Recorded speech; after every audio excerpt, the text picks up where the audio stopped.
So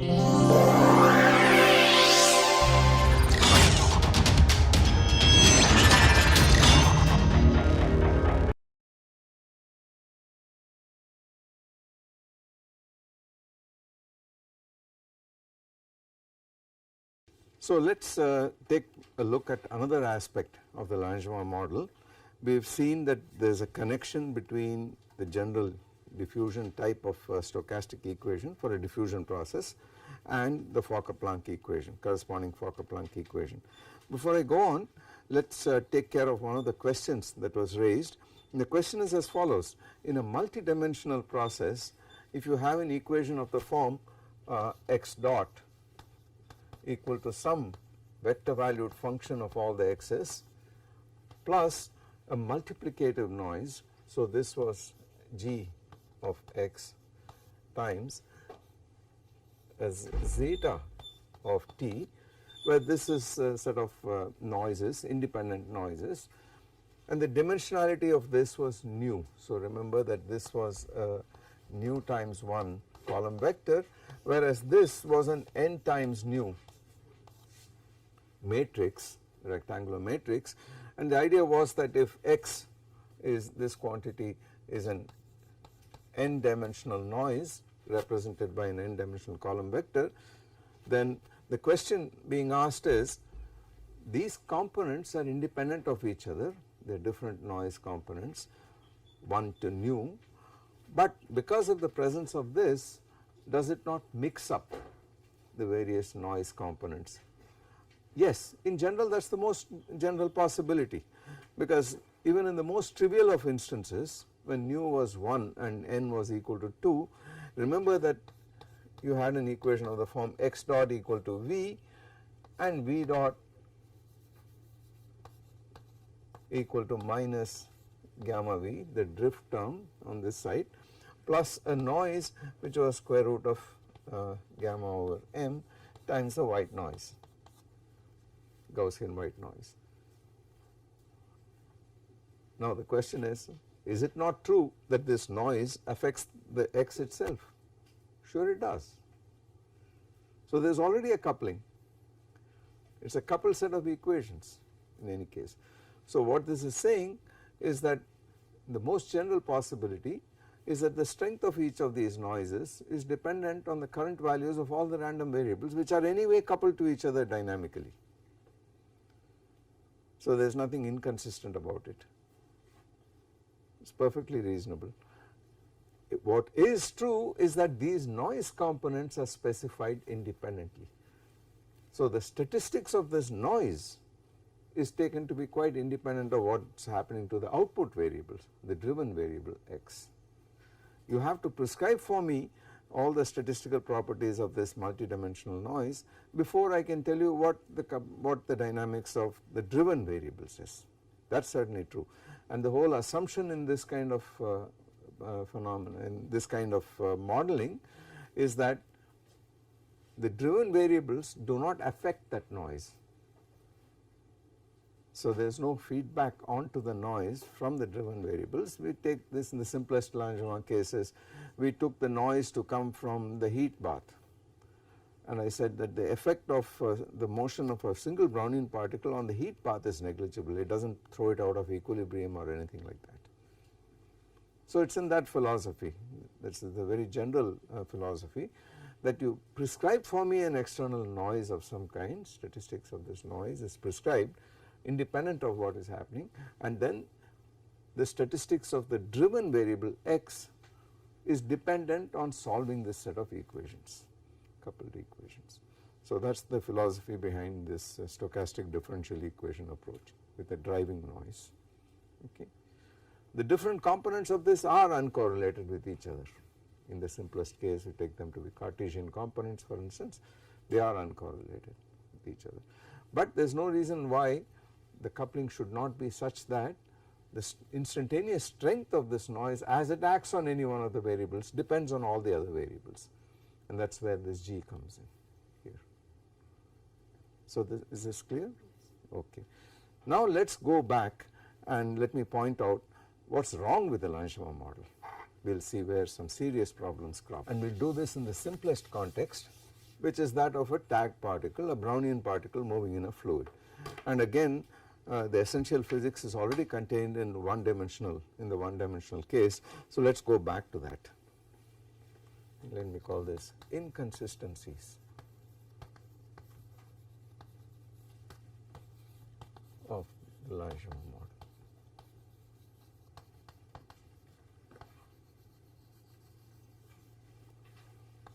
So first I will point out the inconsistency and later on we will fix it on physical grounds. We will so to speak derive or deduce an improved Langevin model, which will take care of this immediate problem of what the main problems flaws are in this model. So recall once again that for the velocity process, velocity of the Brownian particle, we had an equation of the form v dot is equal to minus gamma v plus square root of gamma over m zeta of t, where this was Gaussian white noise, 0 mean and a delta correlation here. And this was taken to be Gaussian, stationary, Markov and delta correlated. And what was the output process? It was the Ornstein-Uhlenbeck process. It was also Markov, it was also Gaussian, it was also stationary, but it did not have a delta correlation of some kind. But we certainly proved that it was stationary. In particular, we proved this relation. We proved the fact that V of T naught plus T in equilibrium, this quantity, we calculated what it was from this using the consistency condition that asymptotically this correlation will factor into product of averages and that the mean square value will remain in thermal equilibrium at the Maxwellian value. So this was found to be independent of T naught and it was kT over m e to the minus gamma modulus T. It is a stationary correlation. Now if you go back to the general linear response theory that whose formalism we worked out, this is actually a response function, and in the language of the response function what we have is phi AB in this problem. A was equal to x and B was equal to V, because we perturb the system by applying a mechanical force minus x times this f of x, f of t, and then we measured the velocity, the average velocity. So the observed variable is the velocity and the variable which is coupling to the force is x, the dynamical variable. And this came about as a response function. So in a sense this quantity is in fact phi xv. Recall that in classical, apart from some factor of kT or something like that, recall that in classical physics, in the classical case, we showed that this response function is beta times the equilibrium average value of A dot at 0 with B at time t, and A dot at 0 is V of T naught. Okay. So this was what we derived here, and this is independent of T naught by stationarity. But look at its consequence. If you took that seriously, if you took this thing seriously, it immediately follows that if I differentiate this function, this quantity with respect to T naught, the answer should be 0 because it is independent of T naught, right. But what happens if you differentiate it? You end up with V dot of T naught, V of T naught plus T average plus V of T naught, V dot of T naught plus T equilibrium should be equal to 0 because there is no T naught dependence on the right hand side by stationarity. Now set T equal to 0 from above, or T equal to going to 0, approaching 0 from above, right. Then it immediately says that at any instant of time V of T naught, V dot of T naught equilibrium must be 0, must vanish by stationarity.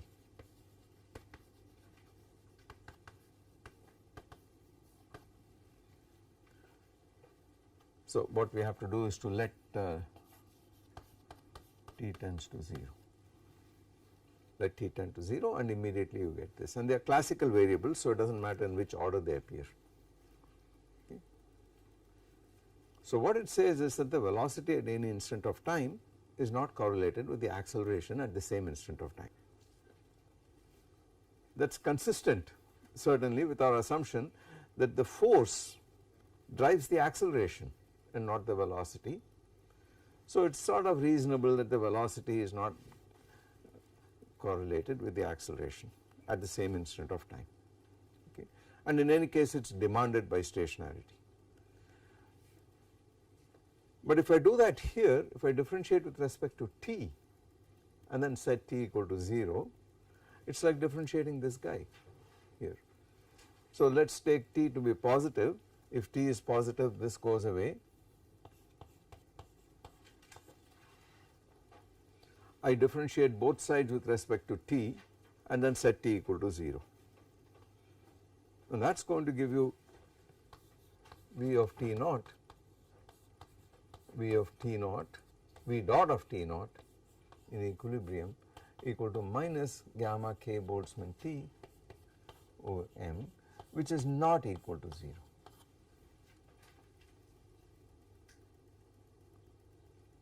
Right. All I do is to differentiate this with respect to t and put t equal to 0 from above, and you get a non-zero answer. So it says the velocity at any instant of time t naught in equilibrium is correlated to the acceleration by this number here. The equal time correlation is not 0 identically, but some finite number, right. And yet if v is stationary, which we showed explicitly, this must vanish by stationarity. So there is obviously an inconsistency somewhere in this model, right. So one or the other must be wrong, either this or that must be wrong, right. Now the stationarity, this thing by the way, we derived this by making an assumption when we computed this correlation function. We assumed that the velocity is uncorrelated with the force at later instants of time, including that present particular instant of time itself. So we made that assumption, and that now leads to a result which is inconsistent with that assumption out here. So there is something wrong somewhere. Stationarity on the other hand, we proved under very general considerations for from linear response theory. We showed the stationarity of this correlation of the response function, and yet this is happening. Let us see if there are any other problems. So you agree that there is a serious problem here. The equal time correlation between a variable and its derivative should be 0 if the variable is a stationary random variable, but according to this model it is not. All right. Any other problem? Well, let us again look at this response function. It is phi xv. So let me drop the subscripts for a moment and argue in the following way. I would like to find out what is the mean square velocity is kt over m in thermal equilibrium. What is the mean square acceleration? That should be some finite number. It is a physical quantity, it should be a finite number. So if I compute v dot on both sides, I should get a finite answer. Now let us call this correlation phi of t minus t prime equal to b of t prime b of t in equilibrium. That was our correlation, our response function, which is e to the minus gamma mod t minus t prime in this model. Right. Now the Fourier transform of this is the spectral function, and the moments of the spectral function can now be computed because we have the spectral function explicitly. So what is that equal to? What is the spectral function equal to? Phi tilde of omega equal to integral 0 to infinity dt e to the I omega t times the phi of t. That is the definition of the spectral function, right. In this model, in the Langevin model, we know what it is we know explicitly what this thing is. So this is equal to well, let's compute the power spectral density of this process, the V process, which means we take its autocorrelation and we find its Fourier transform. Okay. So what we need is the Fourier transform, which is minus infinity to infinity. This is the power spectral density. Okay.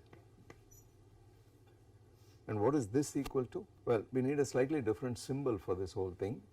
I call this the spectral function. It was, how did we define the spectral function? It was the Fourier transform of the response function, right. So it was this. I am just trying to get my factors right. This is in fact equal to phi tilde of omega. Yeah. The susceptibility was the one sided Fourier transform. The spectral function is just this guy here. Now in engineering, the power spectral density is defined in various ways, apart from some factor of 2 or something like that, sometimes 2 pi, sometimes 2 times the Fourier transform of the autocorrelation function. So modulo that, let us just define it to be the Fourier transform itself, and let us compute what this number is in the case of the velocity process. Yeah. So this is equal to k Boltzmann T over m integral minus infinity to infinity dt e to the I omega t e to the minus gamma modulus t, because recall that for t negative this is e to the minus modulus t. It is a symmetric function of t, e to the minus gamma modulus t. And why should it be symmetric? Why should this quantity be symmetric? Because under time reversal v goes to minus v, both these fellows change sign, so this fellow does not change sign at all. Or yet another way of looking at it is, it is the time parity of A dot times the time parity of B, and A dot is x dot, which is also a velocity. So it is completely consistent. But this is a trivial integral to do. This is twice the integral from 0 to infinity, because it is a symmetric function, and the sign part of it vanishes clearly. So you have got 0 to infinity with a 2 factor k Boltzmann T over m, 0 to infinity e to the minus gamma t cos omega t, which is of course gamma over gamma squared plus omega squared. It is a Lorentzian.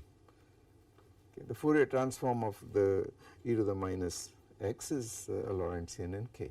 So that is all that we are saying here. Okay. But this has a physical meaning, this quantity here, because you can differentiate this on this side. Each time you differentiate with respect to t, you pull out an I omega from this. Right. So let us do that. Let us write this. So you have v of t prime, v of t, this is the correlation function. This is equal to 1 over 2 pi integral minus infinity to infinity d omega e to the minus I omega t minus t prime phi tilde of omega. By definition, that is the inverse Fourier transform, right? And we know what phi tilde of omega is. So now what I do is v dot of t prime, v of t in equilibrium, again in equilibrium, is with a I omega pull down. And if I differentiate with respect to t as well, it is with a minus I omega pull down, right. So immediately you get this 1 over 2 pi integral minus infinity to infinity d omega e to the minus I omega t minus t prime omega squared times phi tilde of omega. The second moment apart from this time dependent factor. Now I set t prime equal to t. So that tells me v dot of t squared in equilibrium, it is stationary, it has got to therefore be independent of time, the time dependence disappears from this thing, and this is equal to 1 over 2 pi integral minus infinity to infinity d omega omega squared phi tilde, but that is equal to this fellow here. So if I put it in, it is omega squared over omega squared gamma squared apart from constants. So it is equal to 1 over 2 pi 2 k Boltzmann T over m times this fellow. But this is a finite physical quantity. It says mean square value of the acceleration, but that is infinite. That is turned out to be infinite because this is not dying down fast enough at infinity, goes like 1 over omega squared and therefore goes to a constant as omega tends to infinity on either side. So this is tends to infinity. It is clearly wrong, which is clearly wrong. So again we are faced with a serious problem. And of course once the second moment goes to infinity, the higher moments will all go to infinity, omega 4, omega 6, etc. will all blow up. So the velocity process therefore will not have, its derivatives will not have finite mean square values, which is clearly unphysical. Now what is the origin of this disease? Where could we have gone wrong in this business?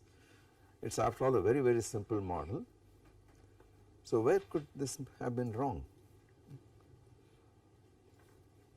There was one assumption made in deriving this model, and the assumption was that the model is valid as long as you are looking at time scales which is not at the level of the molecular time scale, the collision time between molecules, but maybe 5 orders of magnitude higher.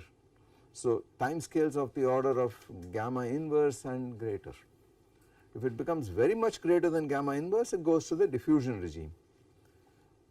But certainly it is not valid on time scales going towards 0 on the other side.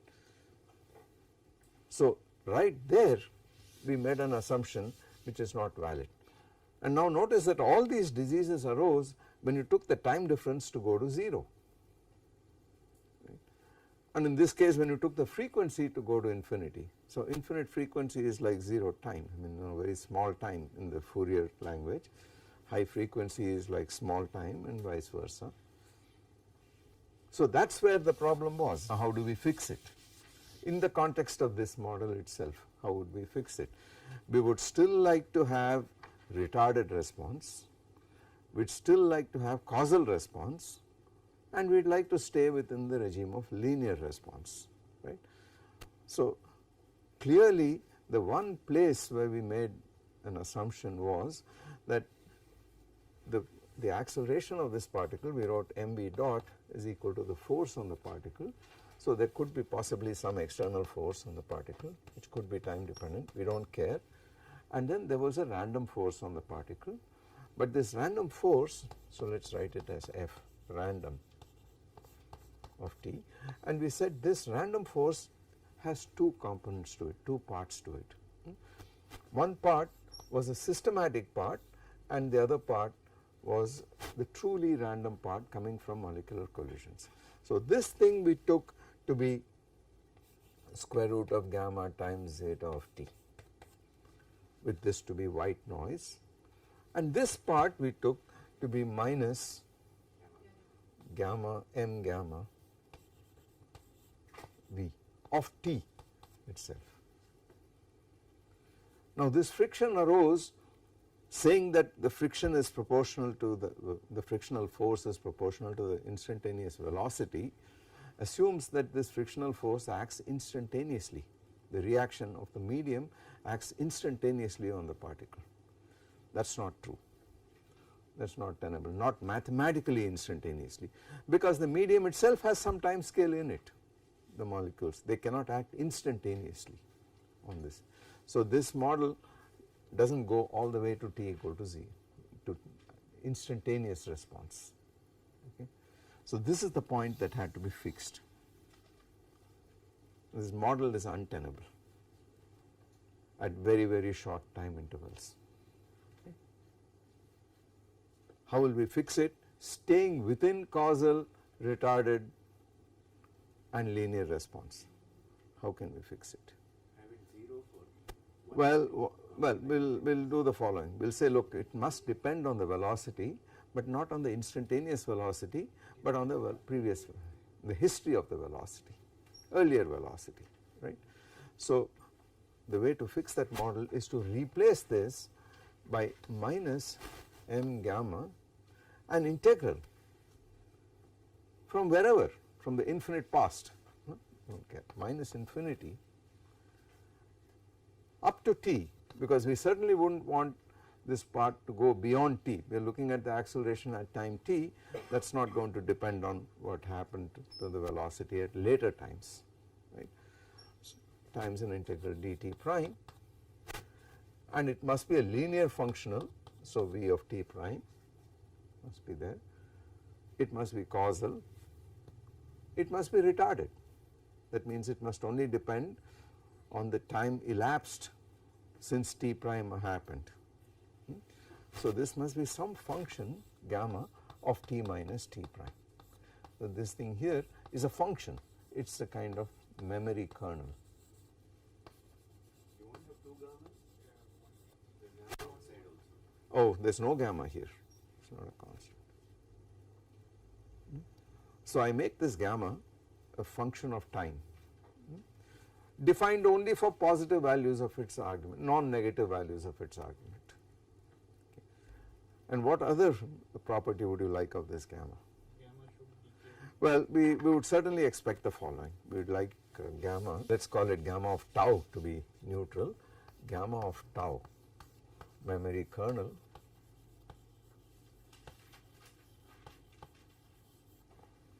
we just want to write some general properties of it, we do not want to make specific modeling of gamma, but some general properties. Gamma of tau, we should take it to be identically 0 for tau less than 0. Does not make sense to go, that is fixed by causality in any case, but by the fact that I cut this off here, but we could formally say this gamma is defined only for positive values of its argument. Okay.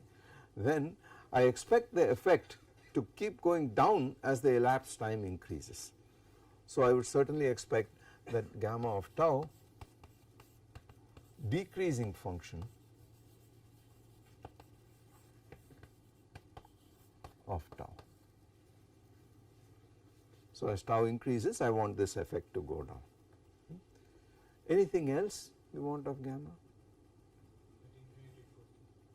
Well, we would like it to go to 0 at infinity sufficiently fast. If it does not, we are in trouble, then we have to fix it, we will do that. Okay. And right now I am not saying how fast it should go to 0 as tau tends to infinity. But what else do you require? There is one more very important criterion we need, one more condition. It represents frictional force, right. So you want its sign to be positive, you do not want it to be negative, right. So non-negative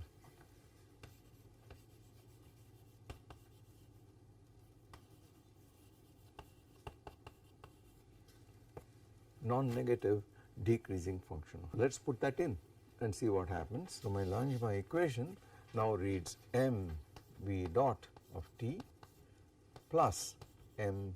I put this m here purely for dimensional reasons, so that this gamma, whatever it is, still has the dimensionality of 1 over time.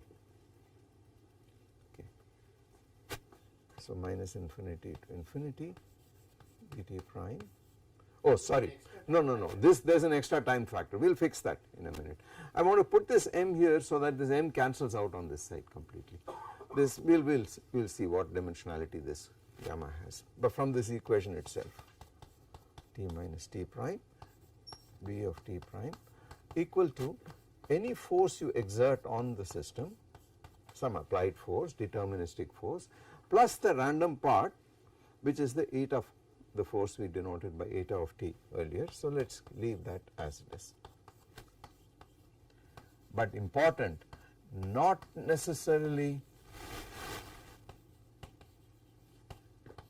white noise.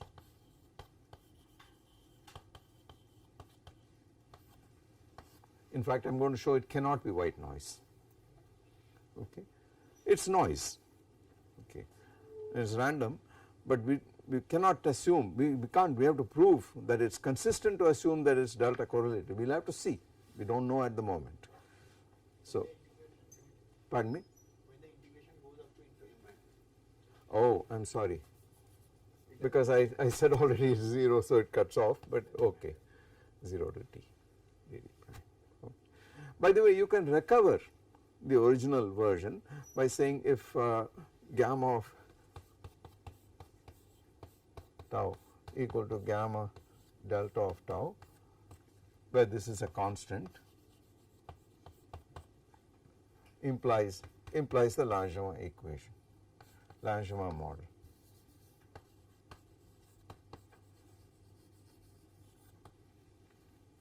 So the physical dimensionality of this kernel is gamma divided by time.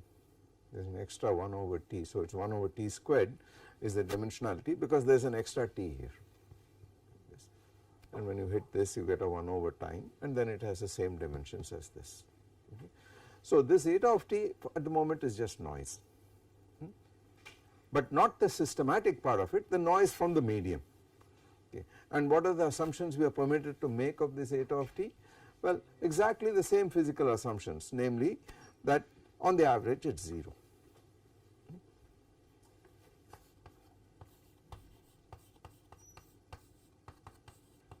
With or without the external force, because again the assumption is you are in a heat bath, and the fact that you applied an external force does not change anything, does not change thermal equilibrium, remains as it is,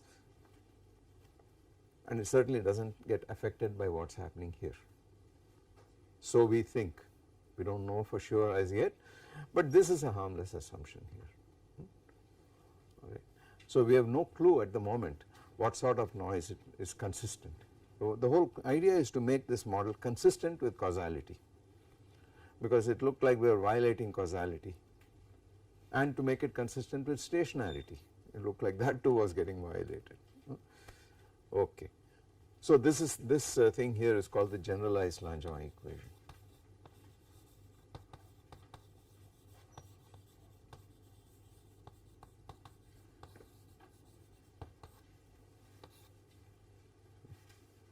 And we need to fix this model in such a way that it will give us the results that we know are already true, namely this velocity should finally, the probability density should turn to the Maxwellian, should remain in equilibrium, that it should have a stationary autocorrelation function, and that the mobility of the system is governed by the velocity correlation. That was a very general theorem that we deduced, and that cannot be violated. So that result has to be checked. You have to do this. So the whole idea will be to fix this model in such a way, precise way, that is the only way we can fix it, such that it will be consistent with stationarity, causality, and lead to the correct Kubo formulas for the mobility and so on. In the process we will discover the fluctuation dissipation theorems. Now remember, always keep this at the back of your mind, when this eta of t was Gaussian white noise with a strength square root of gamma, that capital gamma and this little gamma here were related to each other by this relation. So we had this consistency condition, gamma was equal to 2m gamma k Boltzmann t. We call this the fluctuation dissipation theorem, because this measured the strength of the fluctuations and that measured the dissipation in the system. We need to find out what is the new fluctuation dissipation theorem. So will that also tell us something about eta? I mean, in some Yes, yes. So that is going to tell us something about the correlation of eta here, because ultimately if the fact that the system is in equilibrium is happening because thermal fluctuations throw you out of equilibrium, the dissipation brings you back. The noise itself has to play a role to bring you back to equilibrium. So there has got to be a consistency condition between these two. Precisely what it is we do not know at the moment. Okay. But what we do know, what I can assert, and we will have to prove this, is the following, that it will be inconsistent to assume this to be white noise. It will show that it cannot be white noise. It has got to have a finite correlation time. Not surprisingly, that correlation time will be related to this memory function. They have to be related to each other. So there will be a relation between them. That will be the replacement of this theorem here. That will change this. Okay. So let us see if this is going to work. By the way, this kind of business is used in understanding the movement of particles in liquids, but it is a much more intricate formalism than this simple stochastic equation formalism, but this is a standard model. It is next step to improving the Langevin model before we go to the full glory of something like the BBJQI hierarchy or something like that. But this thing here will already tell you a great deal of give you a great deal of information. Okay. So now let us do the usual game. We are going to find average quantities. So let us find the mobility, for instance, and we do this by the standard trick of saying, well, the average value is 0, and what we need for the mobility is for unit applied force, what is the average velocity. And so the average velocity per unit force, applied force, is called the mobility of the system. And we also define the dynamic mobility mu of omega by saying, suppose I apply a sinusoidal force with frequency omega, what is the response look like, average look like. So a short way of doing that, I am not going to start from the beginning like we did for the Langevin equation, is to simply say, all right, let us take this thing, put Fourier transforms on both sides and see what happens. So we are going to define V of t equal to, as usual, our convention was 1 over 2 pi minus infinity to infinity d omega e to the minus I omega t V tilde of omega, and the same for eta, the same for f, etc., etc. So any function of t is written in Fourier language in this fashion here. And then let us see what happens to this equation, what does it give. And we will also take averages, so that the average value of this goes to 0 anyway. And where does that get us? Well, if I substitute that, let us write down the equation for the average value of V of t directly, or rather the average value of the Fourier transform of V of t directly here. So I apply this, I put this in on both sides and we see what happens. So the first term gives me m times minus I omega because there is a dot, right, and I am going to equate Fourier coefficients on both sides. So minus I omega, the average value of V of omega, this term here, plus something or the other, plus, and let us do this properly, m divided by 2. 2 pi with the convolution. Yeah, but I am going to read out Fourier coefficients. So okay, let us do this slowly. Pardon me? No, it will become, it's convolution, right? Yeah, it is a convolution here. I am not, okay, since he has forestalled me, this is a convolution. Integral stops at t, and we can write down what this is going to be. It is going to be the one-sided Fourier transform of this V of this gamma, because the integral gets cut off, and then you equate Fourier coefficients. So I hope you see that directly, and the 2 pi's cancel out everywhere, here, here, here, etc., and you end up with this V tilde of omega times minus I omega plus, I need a symbol for this quantity, integral 0 to infinity d tau e to the I omega tau times gamma of tau. That is going to be the integral over dt prime when I change variables from t minus t prime to tau. This integral will run from 0 up to infinity, it will get inverted and the minus sign will go away, right. I replace t prime by tau, which is t minus t prime. Then this becomes gamma of tau, and the e to the I omega minus I omega t, which came in the Fourier transform, is going to give you e to the minus I omega t times e to the I omega tau. Okay. So let us give this a name. It is not gamma tilde, because this is a one-sided Fourier transform. It is if you define it to be Yeah, negative. but I want to keep the notation straight, so that I don't want to be confused that sometimes I define it that way and sometimes I don't. We have said gamma of tau is defined for positive values of its non-negative values of its argument. So only this thing, so this is definition, let us call it gamma bar of omega.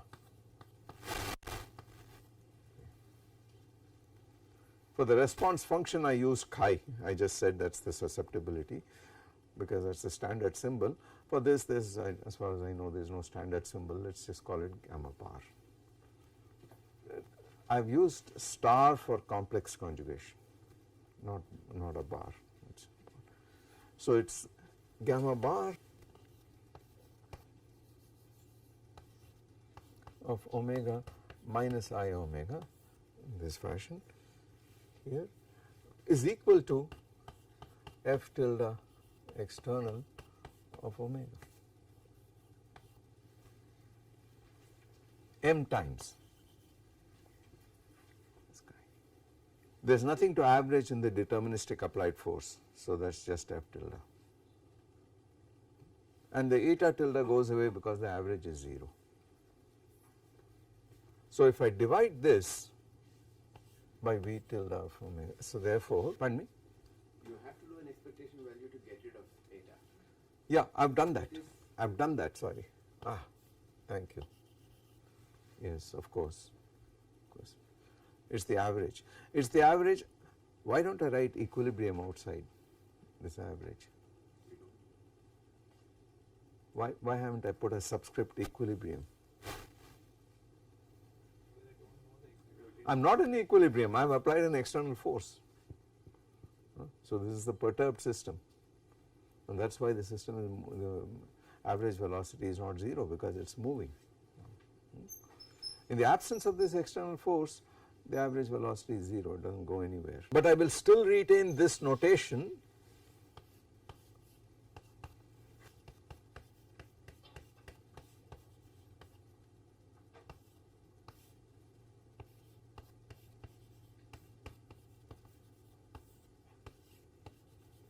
I will still retain the notation, this bracket here, because I am doing a full average. There is an average over the initial condition V naught, and then there is an average over all possible V naughts. I don't care.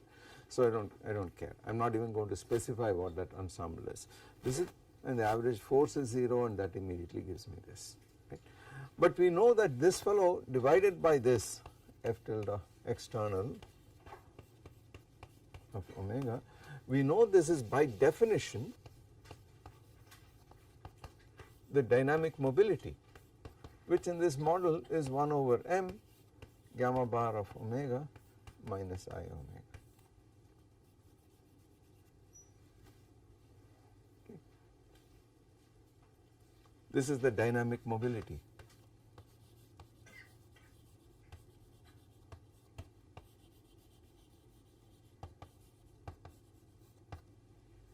It is a susceptibility, and what kind of generalized susceptibility is it? It is chi xv of omega, because I am applying a force which is purely mechanical. Minus x times f external is the change in the Hamiltonian of the system, and therefore you get this. So, but there is no reference to Hamiltonians or anything like that here. Once I put in friction, it is not a Hamiltonian system anyway, but I do not care, the model still works, this still works. So in the sense of generalized susceptibilities, this is what the mobility is, but in simple physical terms, it is the average velocity per unit applied force, and when you apply a force which is sinusoidal, you do this division for each frequency component, and you call it the dynamic susceptibility or mobility here. We know there is a general property of this guy which says that the singularities in the omega plane cannot be in the upper half plane, not with this Fourier transform convention. So I am going to leave it as an exercise to you to show that this, the singularities of this function, by the way, this is not a constant. If it were a constant, the matter is trivial, because then you know that the pole is in minus I gamma. Okay. But now you have to show that the singularities of this are in the lower half plane, or better still, there is no singularity in the upper half plane. So any root of this omega equal to I times gamma bar omega must be in the lower half plane. Okay. That follows from this representation. So that is the susceptibility, the general in this form, in this model. We still have to see what it does in terms of the velocity autocorrelation function. We still have to compute that explicitly, and we have to show that this quantity is in fact the velocity autocorrelation function apart from some kt factor and then a e to the I omega t integrated over t. We still have to show this. So show that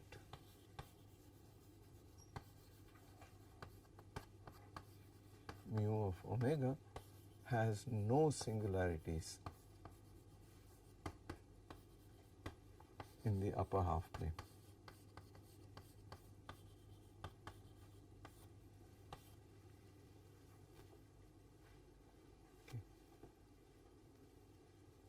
And of course you know that in the case when this fellow is constant, when the memory kernel is just gamma times delta of tau, this thing becomes gamma, comes out, and then this is the gamma minus I omega was already the dynamic susceptibility in the Langevin equation. We had already found that earlier. So it goes to that correctly, but now we have to know, we have to see what is going to happen when you put in this memory kernel here. Okay. So now we set this aside and let us go back and compute the velocity autocorrelation from this equation in the absence of the external force, because the whole point of linear response theory is that the response in the presence of the perturbation to first order in the perturbation is given by some physical quantity which is a response function dependent entirely on equilibrium fluctuations or correlations in equilibrium with no reference to the external force at all. So that is the crux of linear response theory, and we now need to show that. So now in the absence of this quantity of this external force, this is the quantity that we have. So let us put this as 1 over m 8 of t and remove this m out here. I want to find the autocorrelation function. So instead of trying to solve this integral differential equation, which is by the way a mess, because one way to do this is to do what we did, namely do Fourier transforms and compute formally a solution. That is not going to help us find autocorrelation functions and so on very easily. So we will cut a long story short and anticipate the fact that V is a stationary process and directly calculate the autocorrelation function in equilibrium, in other words in the absence of the external force, and we will check if this assumption of stationarity was right or not post facto. So let us write this equation down with an arbitrary time. One point I wanted to make was yes, as an equation, mathematical equation, it is an integral differential equation. And as you know, when you have an integral differential equation of this kind, in principle you can convert it to a differential equation, but it will be an infinite order differential equation in general. So as it stands, there is no guarantee that, there is absolutely no guarantee that you have a Markov process as the output, because for a Markov process I would expect a Fokker-Planck equation which has only the second derivative in the velocity, etc. But this looks like there is infinite memory in the problem. So yes, it is indeed true that this does not lead to a Markov process. This output process V is not Markov even if this were Markovian, which we do not know right now. So it is not, it goes beyond the usual Markov processes. The next question, if it is not a Markov process, will its conditional density satisfy some kind of Fokker-Planck equation?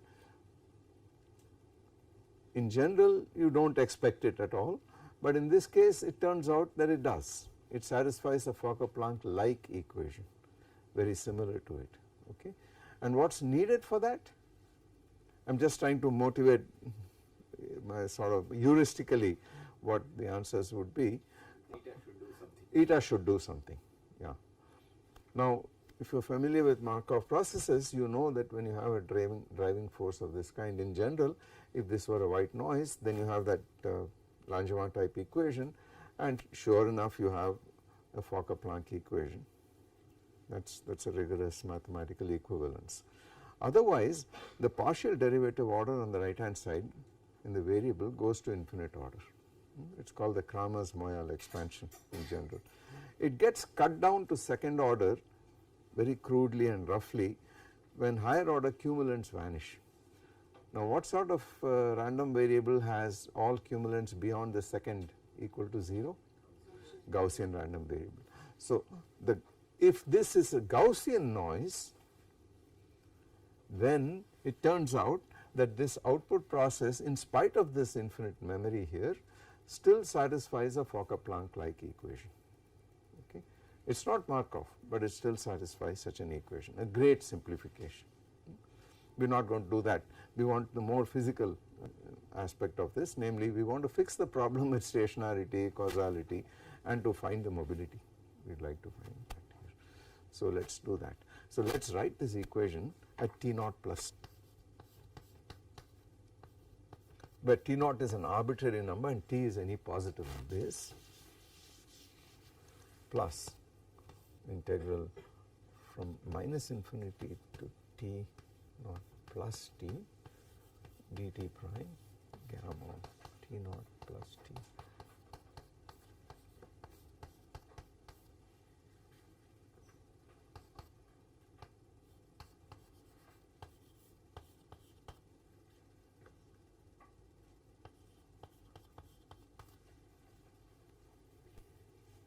T naught is an arbitrary point, and I am writing this equation at T naught plus T, where T is any positive number.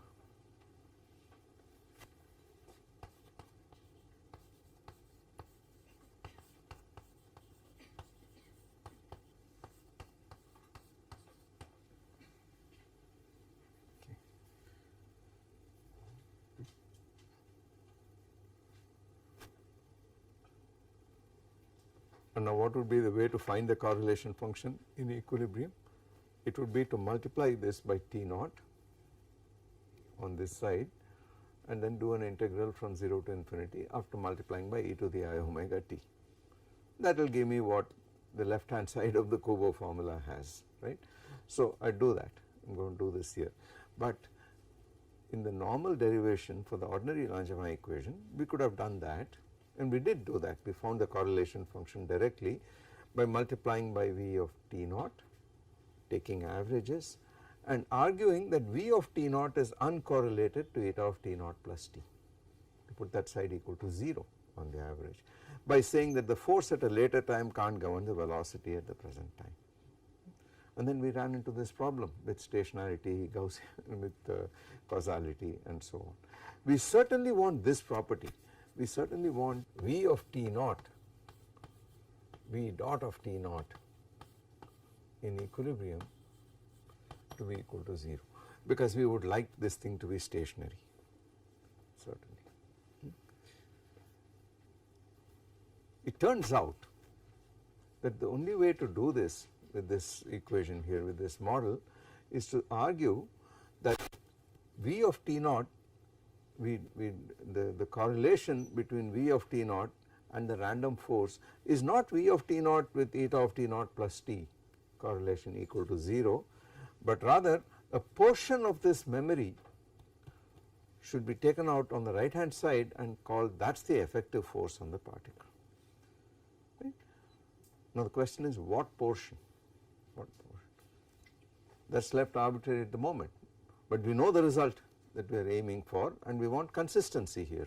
So the argument is the following: look at what happens if I break this integral up, V dot of T naught plus T plus integral T naught to T naught plus T dt prime gamma of T naught plus T minus T prime V of T prime is equal to 1 over m eta of T naught plus T minus this fellow here from minus infinity to T naught